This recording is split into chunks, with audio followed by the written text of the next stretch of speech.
If you haven't found the telepathy tapes yet, if you're interested in metaphysics or spiritual content at all, I highly recommend that you find the telepathy tapes. It's so beautiful. Now, it actually came out in 2024, late 2024. And it's still going.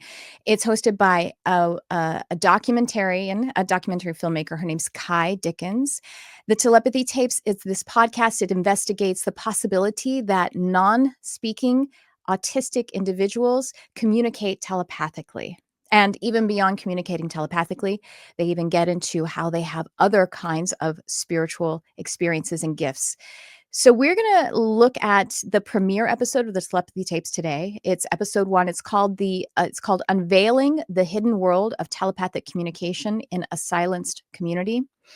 And it introduces stories and interviews and even tests that help us to uncover these abilities that the non-speaking autistic individuals have.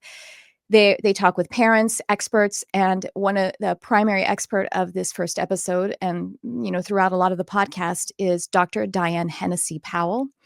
Dr. Powell is a Johns Hopkins trained neuropsychiatrist. So in this episode, we have personal testimonies, expert insight, and the whole episode is really challenging conventional views of communication and is urging listeners to reimagine the capacities of the human mind. I love this so much I love that it is bringing a voice to a community that has been silenced, the autistic, non-speaking people and their families and the teachers that are supporting them. And I love it for a personal reason. A telepathy course was the very first course that I ever created back in 2016. It's actually something that I made. It was the very first thing I made. I never sold it. I just put it out for free on like some kind of a teaching platform. And a lot of people actually joined it and were very interested in it and gave me a lot of good feedback. However, there were also people who, even though they took the course, they were still afraid of telepathy. So, because my view is, I'm an intuitive, I'm a channel, I'm a spiritual teacher. And when I first opened up my spiritual abilities, the first thing that I made from, kind of uncovered that could become a skill was animal communication, animal or interspecies telepathy.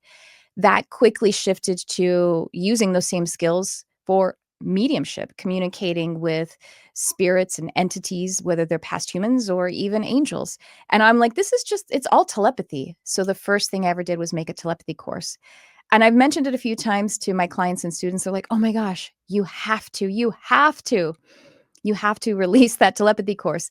And I actually still haven't yet, but just a little bit of a teaser. Even Carson doesn't know this. I'm going to be making another full telepathy course. It's actually, I do teach some telepathy in a program I have called Astral Mastery, but I'm actually going to I'm going to revive and reproduce a telepathy course as a psi skill, PSI. What we're talking about is psi skills. So I love that the Telepathy Tapes is coming at it again from giving a voice to these beautiful individuals. So, it's not only giving them a voice about telepathy. If you listen to the podcast, you'll find out that non-speaking autistic people have been considered to be incompetent, meaning they're not really in there and they're not intelligent.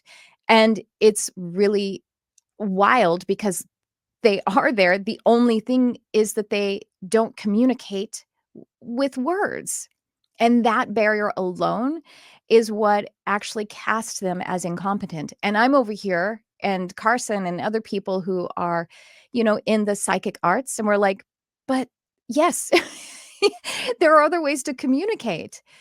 By the way, I have to say too that I have actually worked with a few non-speaking autistic individuals as well. Actually, their parents, and also partially speaking autistic parents of those children.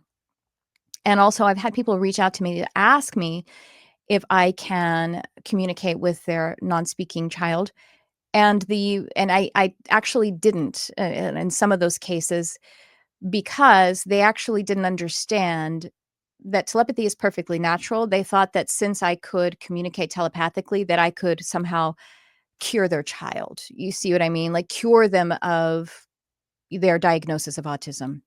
Anyway, I just wanted to share a little bit of that. Now, telepathy is really just energy communication, and everyone experiences telepathy. Everyone experiences.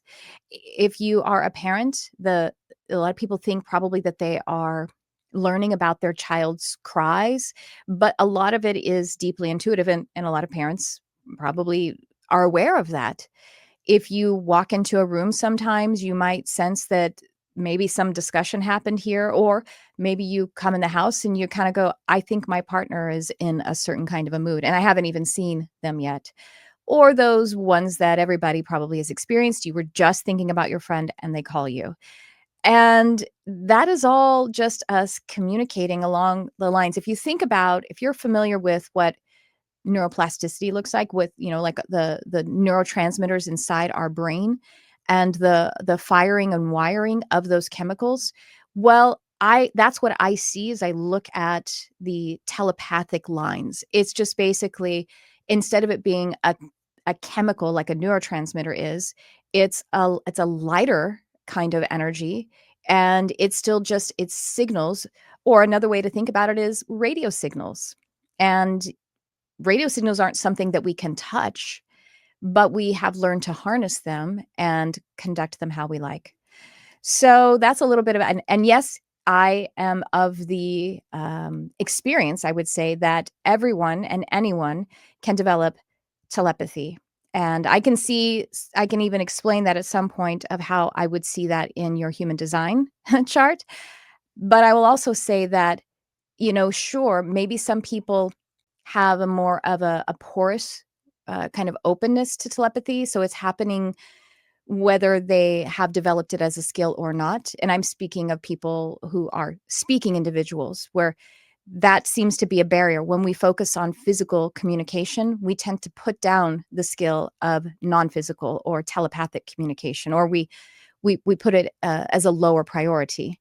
And that's what we see with these non-speaking autistic individuals, is that language, spoken, physicalized language, didn't get in the way of what is perfectly natural to all of us. So, having said that, I want to talk about episode 1. But Carson, come and join me. I want to hear what some of your insights about this first episode. First of all, before we get into that, I did not know that about your telepathy course. The old one or the new one, or both? Both, either. Very excited. You think you know everything about someone, and then you get on a podcast with them and you realize you don't. And the second thing about telepathy and just being a parent in general, which is what this podcast talks about, is a lot of people have commented on my girls and their early language skills and their comprehension. And I think so much actually has to do with the way that I communicate with them. Yeah. It's not just verbal, but I do images always. There was a book I read very early on in parenting, talking about like treating your babies as if they're adults in the way that you communicate with them. So you don't just like grab their diaper off of them. You're like, okay, I'm going to change you now. I'm going to do your right side. And I do it slowly. And I think I visualize it before I say it, and then I say it. And I've been doing that since day one. And I mean, maybe it's genetics, but I have a very strong feeling that it's also telepathy. Right. I think, like I said, maybe some people are more like they have a porosity that it's like kind of seeping in, and they haven't developed the skill. But I think you even then still need to develop the skill. You have to awaken the skill of it, and also recognize that it is different from using verbal language. Like you said, if you're not just saying the words, you're visualizing it, you're calling up the energy of it, because you can actually just say words and kind of be detached from them, and that wouldn't have the same effect. So basically what you're doing is you're layering telepathy with your spoken language, which is so great. And yeah, like you said, calling in the energy. So if I'm talking about being calm, I will fill my body with that. I will to have a visual of it, and then I will say the word. So the comprehension it's like I'm also teaching them through a language that they were already born with the telepathy. Yes. So because you were using telepathy with spoken language, this is why people comment on how well your children comprehend, like their language comprehension and use. It's like you were actually able to move them forward from the language that they naturally speak and say, here's this extra language to learn. And what I'm excited about with this is that you maybe are also helping to keep maintained as much as possible their telepathy. And I think that's awesome, you know? Yeah. I love one of my goals is just to like always talk to them about any of the other gifts beyond that and keep it open as much as possible. Yeah. Oh, that's so great. Well, so tell me about the Telepathy Tapes episode 1. What are some of the things that got you really excited or curious? Well, my mom was an occupational therapist and worked with this demographic, and I should get her to watch it. I can't believe I haven't done that yet. Yeah. Listening to it, and this is what made me excited. Them talking about something in such a grounded way, in such a way that's like, how can anyone not believe this is what's happening? About something that we've been talking about forever, that we know exists. Right. And it is so natural. And it's bringing it to the mainstream in a way that I'm like very, very excited about. I had constant people being like, you got to listen to this. You got to listen to this. People that aren't into this kind of thing. Right. Normally, I love anytime something like quote unquote woo-woo is brought and taught us as regular, because it is natural. It is first language, like you said. You know, when I was having a lot of people tell me about it too. And then when I finally did, the last person who told me about it was actually she's I don't need to, she's someone that I know, someone I'm close to. And she has a speaking autistic child. And so finally she was like, she finally listened to it, because she goes, oh my gosh, she texted me, the telepathy tapes are wild. And I was like, oh my gosh, you're like the 1 millionth person to tell me that. And also the 4th this week, which is, it's been out for a little while. And she goes, oh wait, I thought you told me about it. And she goes, so many people told me about it too. And I was like, and actually, I didn't even know that it was about non-speaking autistic people. I just had heard it's telepathy tapes, and it's really amazing. So I finally did, and I was so in love with finding out that it's about this community, and it's just so great. And in listening to it, it really does. It surprises me, like you. I'm surprised how confused people are about it. And I'll tell you why else, because even before I had, I can also understand it, because I haven't always my whole life been totally consciously open to my telepathy or my, intuitive facilities. But I guess I was to some degree, because my husband, we were together for 9 years before I had like this opening, this metaphysical awakening to my intuitive abilities. And he said he wasn't totally surprised about it, because he remembered me hearing about an animal communicator and saying, oh, I know what they're doing. That's really easy. And I don't remember saying that at all. I don't remember saying it. I thought that I had this total discovery, whirlwind of discovery. And he's like, no, you already said you knew how to do that. I was like, oh, okay. But the thing is, I did, because when I was a kid, and I just, again, like the walls that we put up inside ourselves, it's interesting, because my dad and my favorite sister are both natural animal communicators. And when I was a kid, we would literally just say, oh, the cat told me that. And like, yeah, I know. Yeah, she told me this too. Yeah. And we would just talk about it casually. But then like the other members of our family who liked animals, they didn't interact with us in that same way. But they would act as, they're like, well, what does she need? You know what I mean? Like they would kind of use us as the translator. Do you have their human design profiles? I do. Do either of them have gate 19? Yes, they do. Okay. Do you think some people come in with it just like a little bit? It's just like a little bit easier. It's a little bit more open, right? That connection's just like, I know we all have it, but I think we all have it in different ways. And this is, again, 10, 12 years ago when I was explaining it to my husband. It's like, if you have ears, you are musical. Because even listening and appreciating music is musicality, it's a musicianship, to consume music. And if you have a voice, you can sing. And maybe some people are, again, have more of a predisposition for certain arts. It's an art. To me, the intuitive arts are arts. So yes, like as Carson's asking about gate 19 is in human design.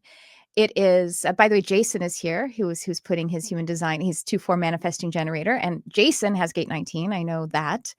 And so Gate 19 is it has a predisposition of having synesthesia, which in this first episode of the Telepathy Tapes, they talk about how the child who she's a teenager, she's about to enter high school. Her name's Mia, and how she sees colors around numbers and letters, and that's an indication of synesthesia. So synesthesia is when your senses overlap, and that means like your external senses, sure, but more it's like the internal senses. Yes, So we have a mutual friend with Gate 19 who has synesthesia. And yeah, it's always like, mhm, oh, it feels like a pink day, or that yeah. color is very blue, or I mean, the number's very blue, or whatever. Yes, totally.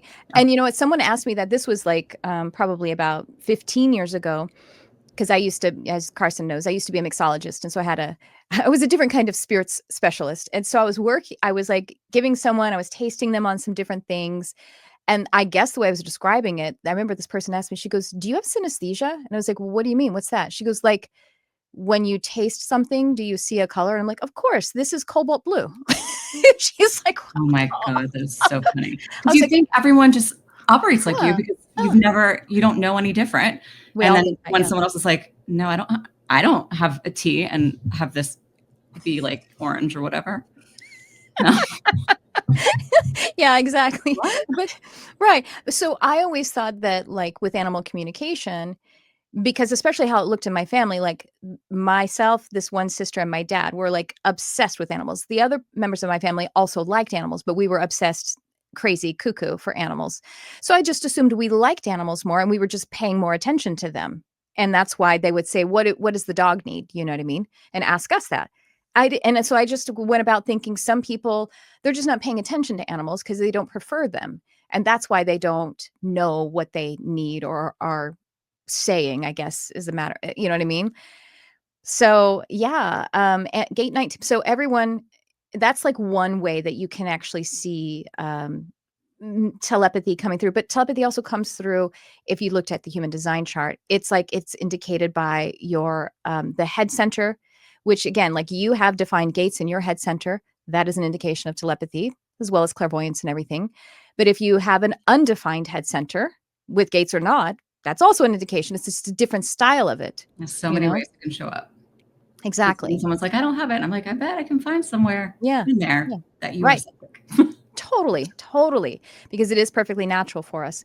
So it is just like different talents or different propensities. So with the animal communication, it's not only in Gate 19, but it is like really, really weighted in Gate 19. That's also like just being able to surf the dials. That's what the synesthesia is like too. It's like, oh, I'll just tune into the realm of the angelic communication. I'll just tune into the realm of the trees communication. You know what I mean? It's just like surfing a radio dial.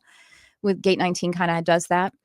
And but it does have a strong, because it's a cross special gate, so it's a strong connection to the animals and nature realms. But Gate 5 is also has those but in a different way, and Gate 15 have that too. But again, just love animals and you'll connect with animals. It's like that deep connection. They always say, I'm thinking again about Mia, her mother, everybody, Mhm. Yeah. every parent on here, that like, oh, a mom just knows, she knows. It's because Yeah. you have this connection already, and telepathy often will work like you have an image in your head or a thought or whatever, and you assume it's yours. You have no idea, or just like a knowing, and you just go Yeah. forward and you don't question it, not realizing that this is a communication happening. It happens with my husband all day, Mhm. every day. Mhm. We'll go both say something totally unrelated to anything we've been talking about at the same time. Yeah.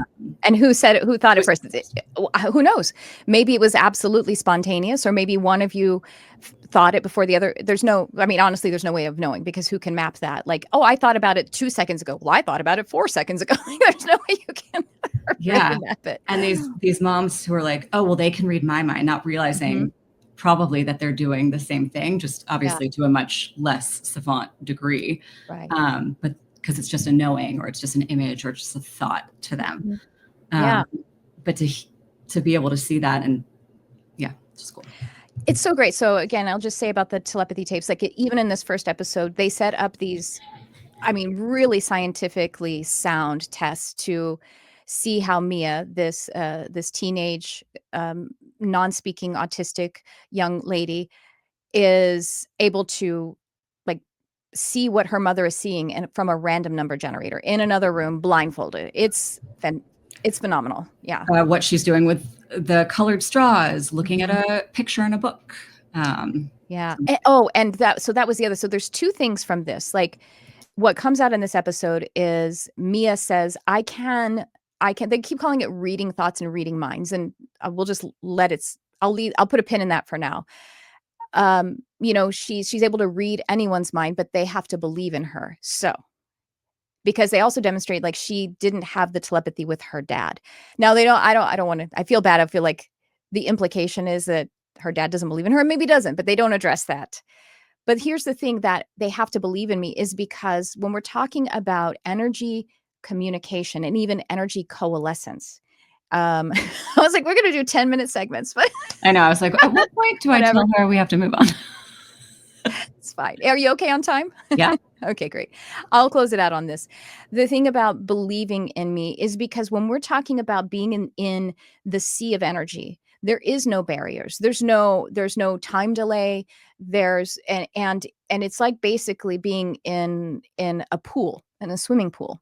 So if you are aggressively trying to go into someone's thoughts, that will hurt you as the telepath. You know what I mean? So that's what this means. Like, they have to be open to it and inviting of it. Otherwise, it's just the door has to be open. Yeah. Otherwise, I'm going to hurt myself. I have to I'm not going to do that. I will be poisoning the well in which I am swimming. Like, that's just a simple way to say it. Like, you wouldn't pee in the pool you're swimming in. It hurts. It's gross. It's bad.